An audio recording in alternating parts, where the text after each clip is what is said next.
And it's, I got it set like medium speed, but pretty good.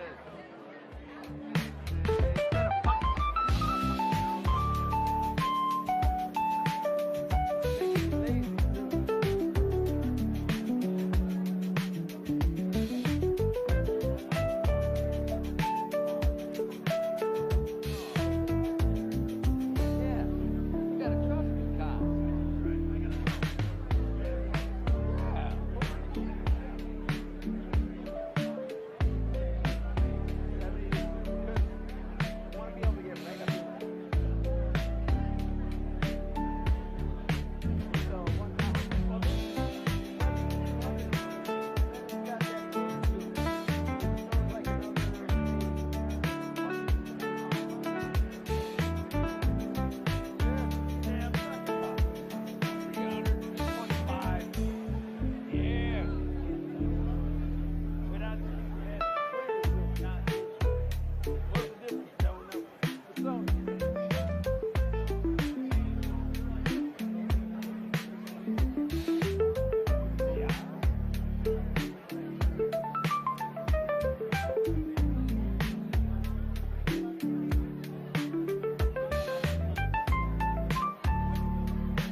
keynote speaker for this evening, it's fitting that he is introduced by someone whose own career has been defined by principled leadership, reform, and results.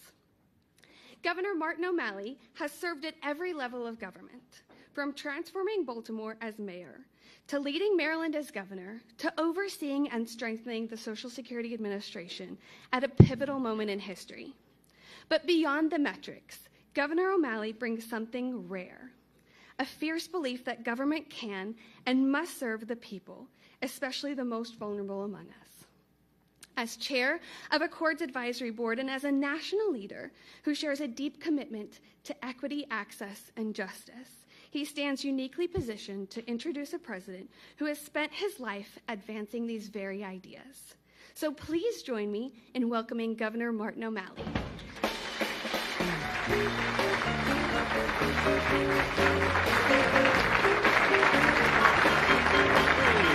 Thank you. Thanks very, very much. Thank you. Wow, it is wonderful to be with all of you today. It's my great honor to join you and also to be in the company of former United States Senator Debbie Stabenow, who is here from Michigan. And also a big round of applause for former Senator Roy Blunt, who's watching on video from home. So it's a great honor to be here with all of you, the advocates, counselors, representatives of the disabled, to present our Beacon of Hope Award to our keynote speaker and the 46th President of the United States, Joe Biden.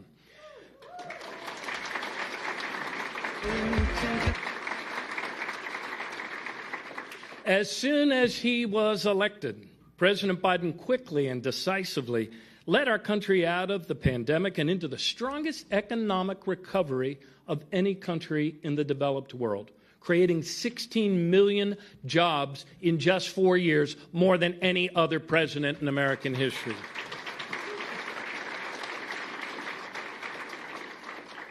With the bipartisan infrastructure law, President Biden quickly put millions of people to work, rebuilding our bridges and tunnels, ports and airports. He made wages go up, not just for the super wealthy, but for Americans all across every earning quintile of the economy. He brought manufacturing jobs back to the United States with the CHIPS Act. He made the biggest investments ever to combat climate change. And President Biden took on big pharma and won, reducing prescription drug costs for tens of millions of Americans.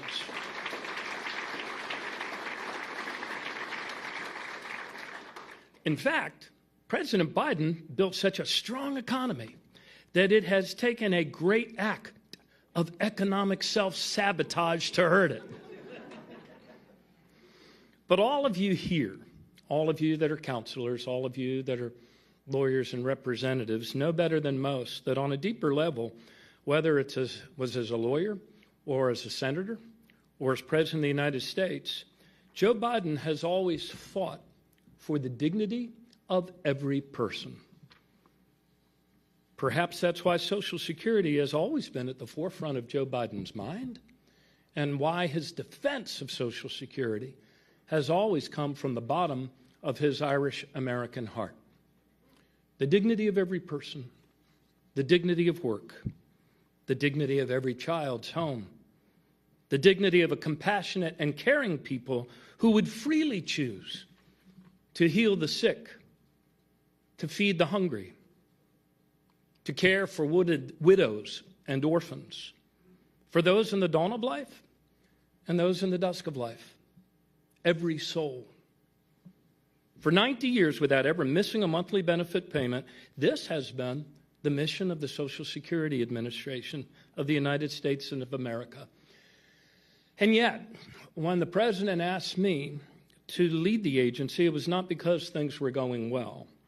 In fact, customer service was in a sharp decline. Wait times were going up for every line of service in this, our nation's largest insurance company, and they were going in the wrong direction fast.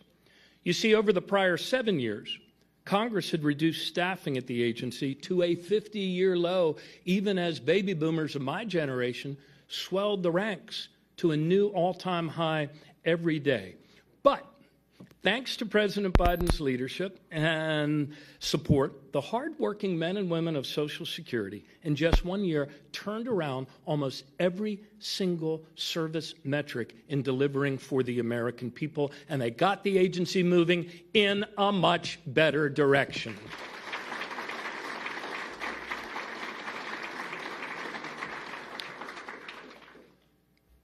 That's how President Biden, when he left office, left the agency, heading in a better direction.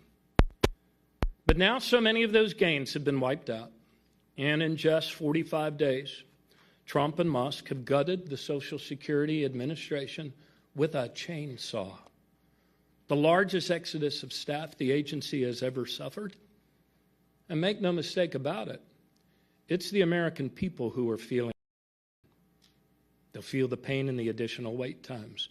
They'll feel the pain from being crammed into crowded wait rooms. They'll feel the pain from their field office being gutted and reduced by 25 or 50%. But I tell you, they may feel the pain, but they will not believe the big lies. And we've heard them again. We're hearing them right now. The big lie that there's a massive zombie apocalypse of dead. Some of them, not only 150 years old, they're 300 years old. Not true. It's a big lie. And the reason the people won't believe it is because it's not true. The other big lie, illegal immigrants. They're sucking Social Security dry. When the truth is, illegal immigrants are prohibited by law from receiving any Social Security benefits, but they contribute $25 billion to everybody else in America that depends on Social Security. The American people aren't buying it because it's not true. They will also tell you the big lie that Social Security is rife with fraud, run over the cup runneth over with fraud after fraud after fraud. The American people aren't buying it. And they're not buying it because it's not true. Every inspector general for the last 30 years has concluded that the level of fraud at Social Security is actually less than 0.5%. So, as our democracy awakens to this massive breaking and entering in progress and all its attendant big lies, let no one forget that for 90 years Social Security has always worked, that for 90 years Social Security has never missed a payment, that for most of those 90 years, Social Security was allowed to have adequate staffing to serve its customers. And finally, remember this. Even when their staffing was reduced to a 50-year low, one president got it turned around and moving in a better direction. One president, in his final days in office, in fact, even signed the Social Security Fairness Act into law, the biggest expansion and strengthening of benefits in 20 years. Ladies and gentlemen, of course, that person is our keynote speaker, was the 46th President of the United States. So please welcome the strongest defender of Social Security the American people have ever had, President Joe Biden.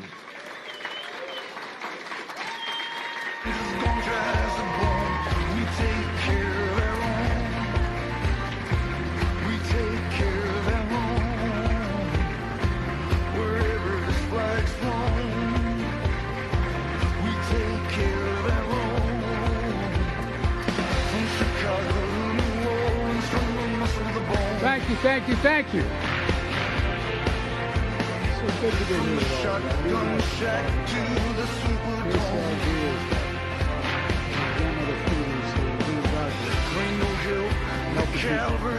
Who deserve help and paid for most of it.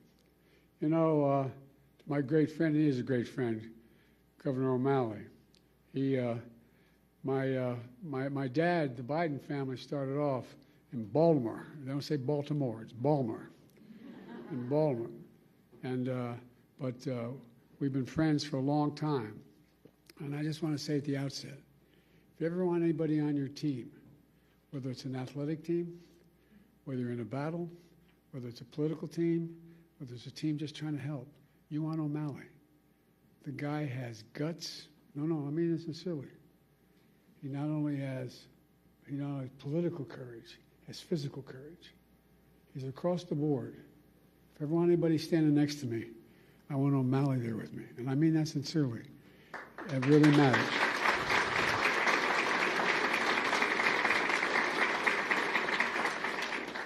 You know, I always kid Maryland because Delaware, the second smallest state, we share the eastern shore of Maryland with Maryland.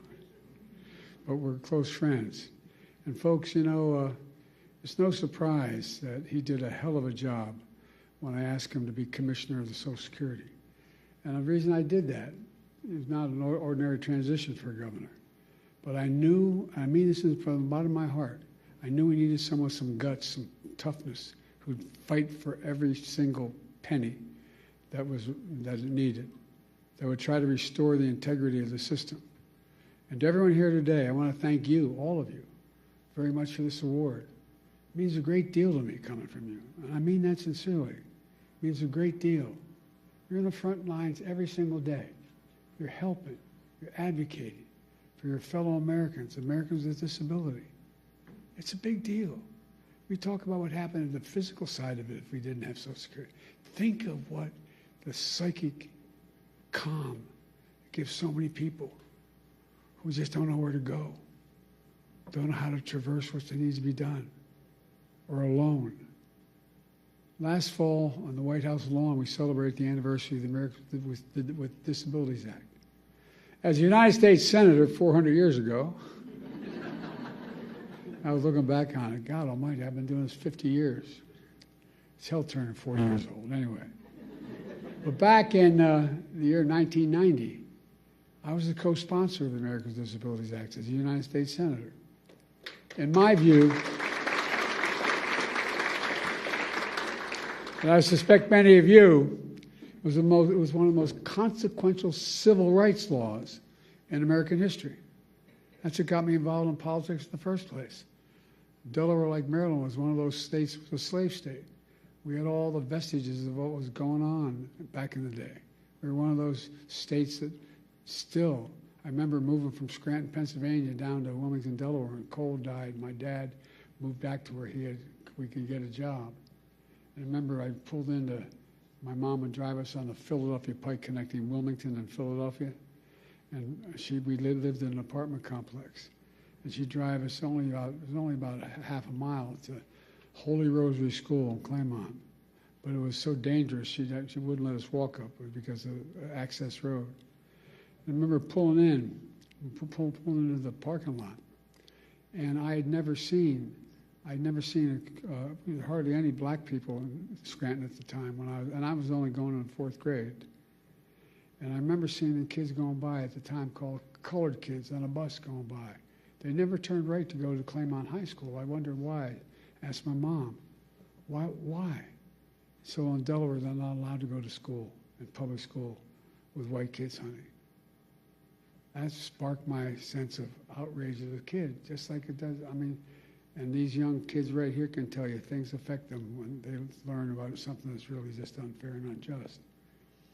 You know, my dad was an honorable man.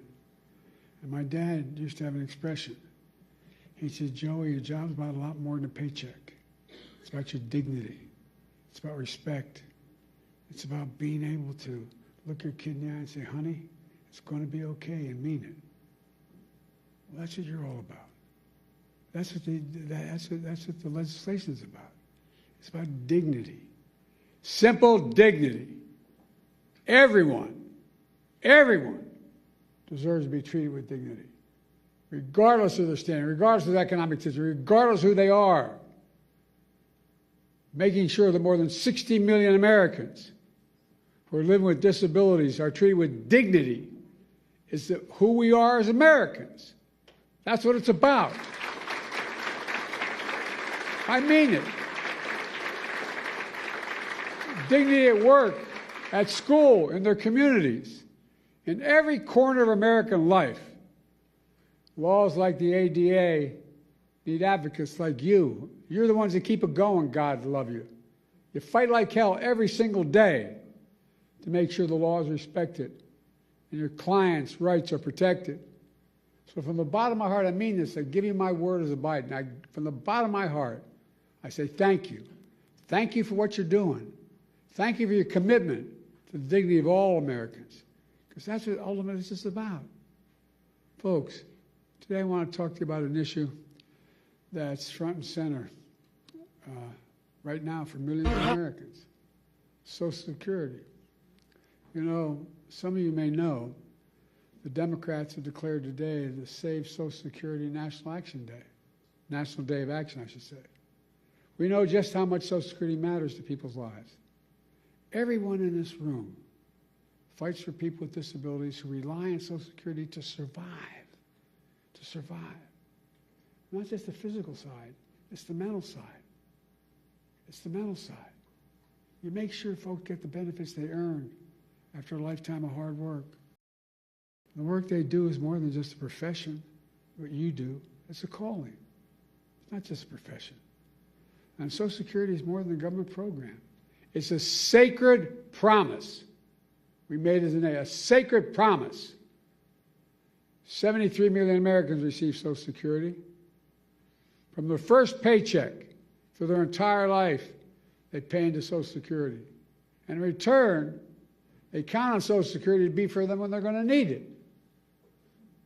Folks, must never, ever betray that trust or turn our backs on that obligation. That's why during my presidency, we protected Social Security and made it stronger. Martin, the governor, can tell you.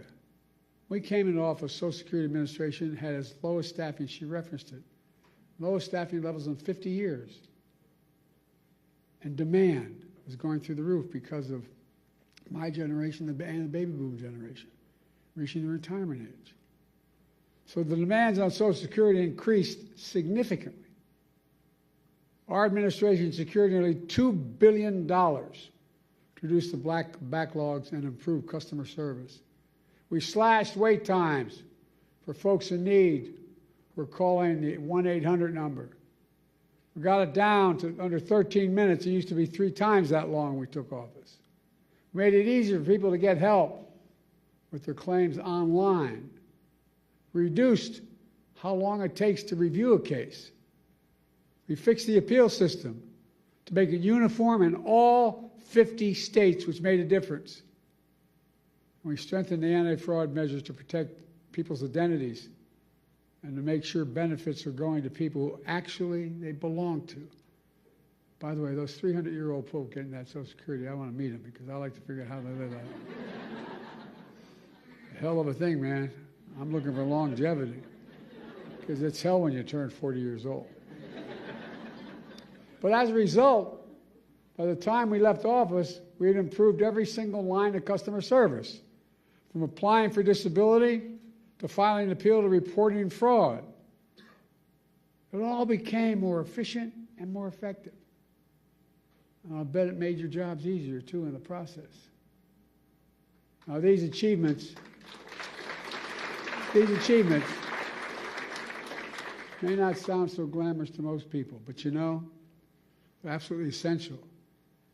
In my view, one of the most important jobs of any elected official is to make sure the government works for the people, works for all people. It's understandable.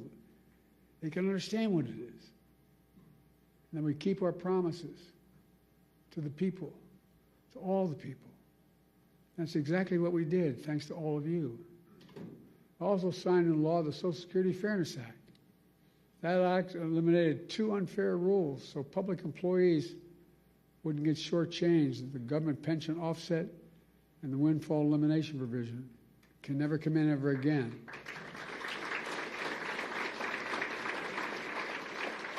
So as a result, more than 2 million people are now finally receiving the full benefits they earned. And remember, we also faced a constant threat by some members, Republican members of the Congress, to cut and gut Social Security, period. Cut and gut it, period. They wanted to let Social Security expire every 5 years. That was the proposal. Let it expire every 5 years unless reauthorized by the Congress. Who in the hell do they think they are? Every 5 years, and then wait around and be... no. I will not go further or get in trouble, but look, folks. You can imagine the chaos it would have charged. Every 5 years, Congress is going to step up. You imagine this Congress stepping up? They threatened to raise the retirement age as well. Now, that might not be a hardship for someone working in a comfortable job. But if you're on your feet all day, you're doing manual labor all day, you're working with a disability, it's a very different matter. And then they even tried to force cuts on Social Security during the negotiation of the debt ceiling. These are wonderful guys. Last time this guy had the job, he raised the debt ceiling because of an enormous and profligate tax cut to the super wealthy. And then he said, look, then they started talking to his colleagues. Well, maybe we can do something about Social Security, but we got to do something about the debt ceiling. How are we going to do? We can find the money in Social Security. Unless we do what they wanted. They wanted to cut Social Security. Not on my watch. We refused to go along with any of that. Look, Americans have always been able to count on these benefits. And let me pause a second here and say this. We talk about the physical needs that Social Security provides for people, particularly hardworking people, people retired, people on the edge. But the psychological impact is profound. Profound. You're a man or a woman, you're 70s, 80 years old, you're not in good shape, you have a disability, and you hear the check may not come. How do you sleep at night? How do you sleep at night?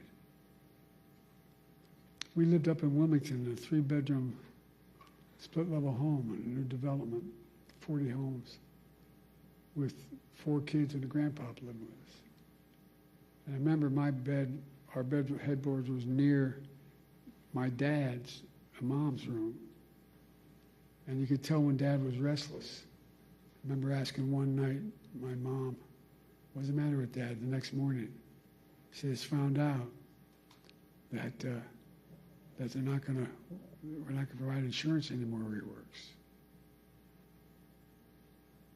Well, imagine if you're somebody who's been struggling your whole life. You literally count on Social Security to buy your food, just to get by. And you hear the threats, what may happen. Many of these beneficiaries, that's their only income. If they were cut or taken away, it would be devastating for millions of people. And the psychological pressure we put people under by having this debate is absolutely devastating. That's why we work so damn hard to make Social Security Administration stronger than it's been in years. And that's why I asked the governor to take over, by the way. But look what's happened now.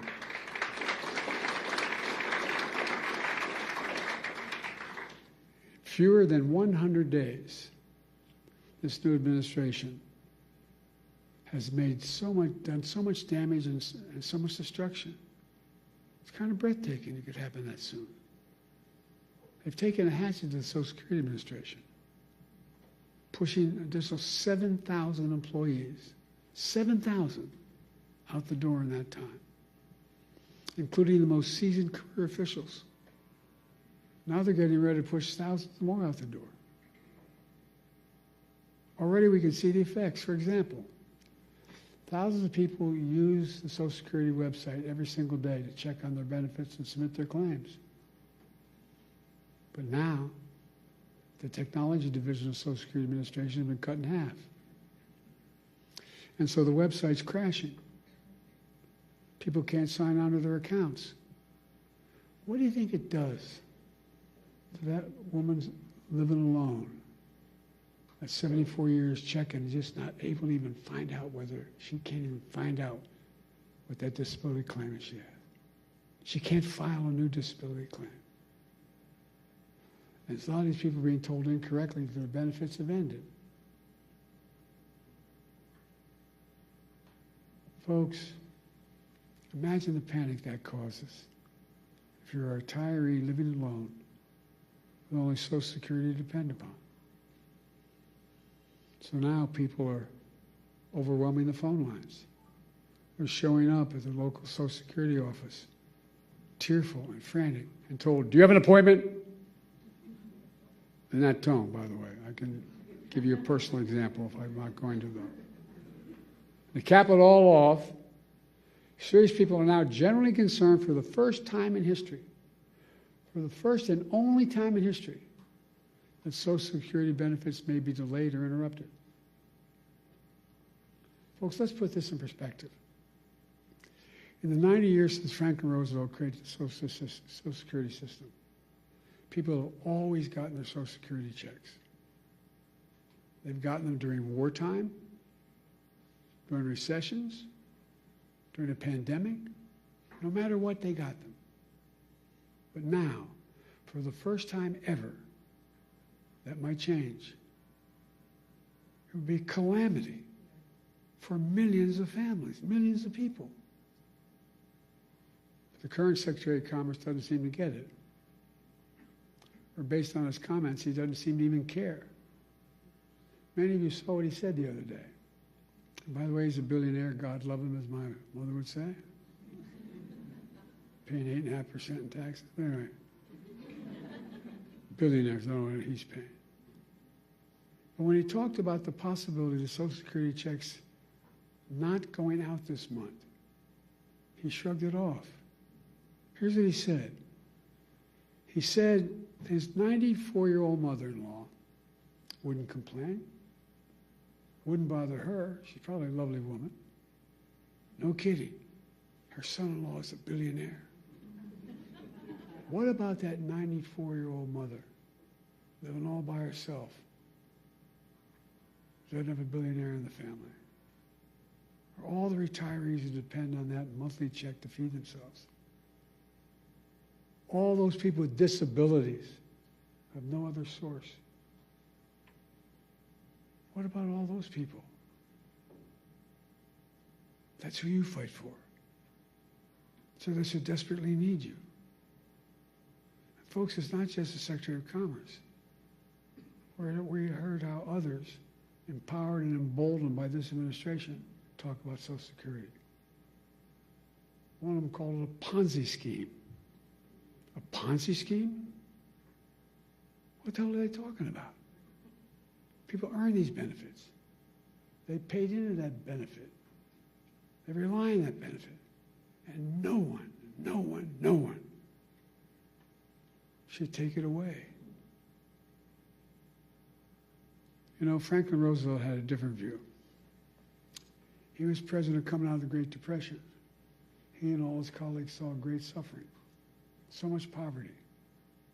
He also took steps to raise standard of living for ordinary Americans, including creating Social Security. He himself was from a very wealthy family. He didn't need Social Security, but understood how much it would mean to millions of Americans. He knew it would make America stronger in the process, and it has. It makes our economy stronger. It makes the community stronger. It makes families stronger. It gives peace of mind. That's why the vast majority of Americans, including many wealthy Americans, still support, thank God, Social Security. And very wealthy billionaires still support Social Security. They may not rely on themselves, but they know Social Security deserves to be protected for the good of the nation as a whole. You got to ask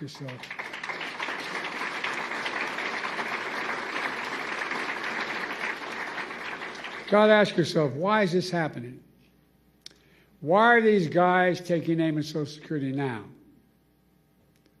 Well, they're following that old line from tech startups. The quote is, move fast, break things. Well, they're certainly breaking things. They're shooting first and aiming later. And as a result, the result is a lot of needless pain and sleepless nights.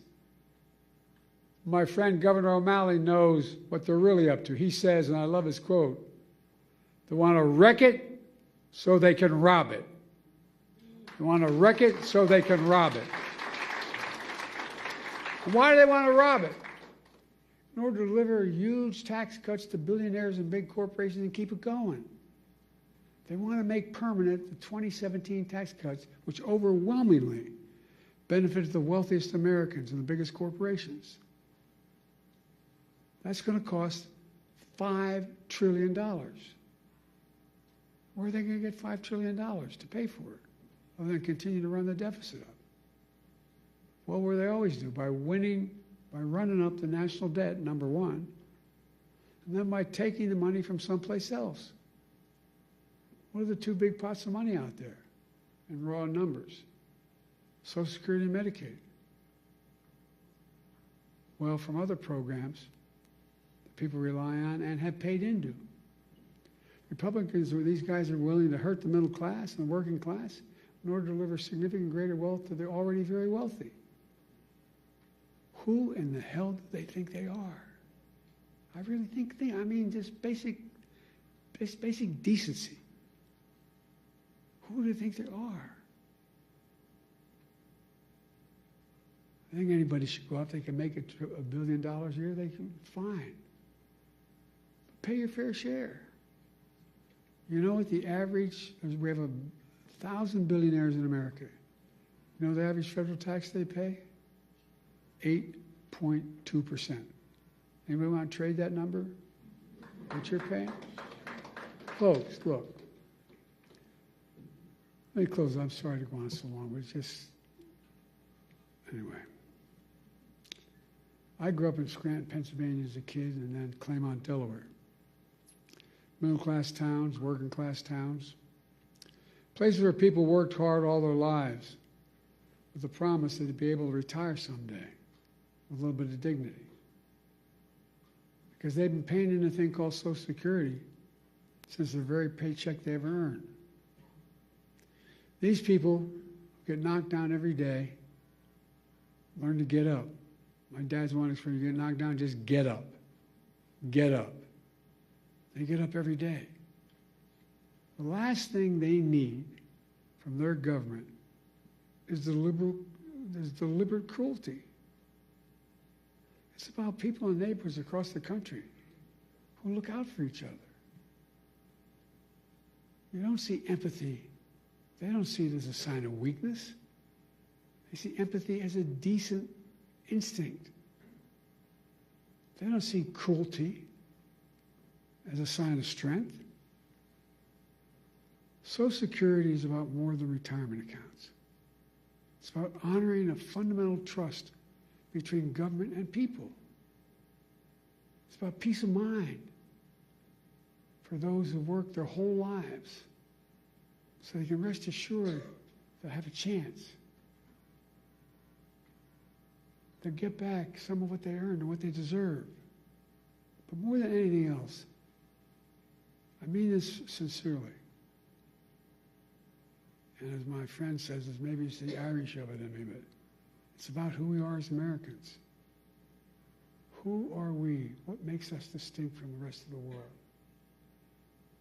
It comes down to basic, in my view, fundamental American values. Nobody's king. Nobody's the boss. Everybody has a shot. All people are asking for is a shot. Honesty, decency, where hard work is rewarded. Have some faith in each other. Fairness, simple fairness. We can't go on like this as a divided nation, as divided as we are. Like I said, I've been doing this a long time. It's never been this divided. Granted, it's roughly 30%, but it's a 30% that has no heart. What we see in America, that's what we believe in. fairness. And that's the America we can never forget or walk away from. Folks, I mean this. I know it sounds trite, but I have to remember who we are. We're the United States of America. The United States of America. The most unique country in the history of the world, and that's not hyperbole. Every other nation was founded because of religion, geography, ethnicity. We're the only nation in the world founded on an ocean.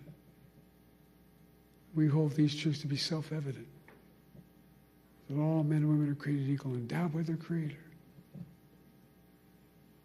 That's the one thing that united us, an idea. Every other nation was because of a purpose. It's an idea. And how can we fulfill the outcome, the meaning of that idea?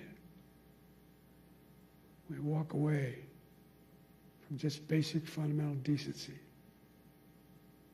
Folks, sorry to go on so long, but I feel deeply about this. You know, you've heard me say it before, and I'll say it again. There's nothing beyond the capacity of America to do when we do it together. Let's do it together. God bless you all. May God protect our troops.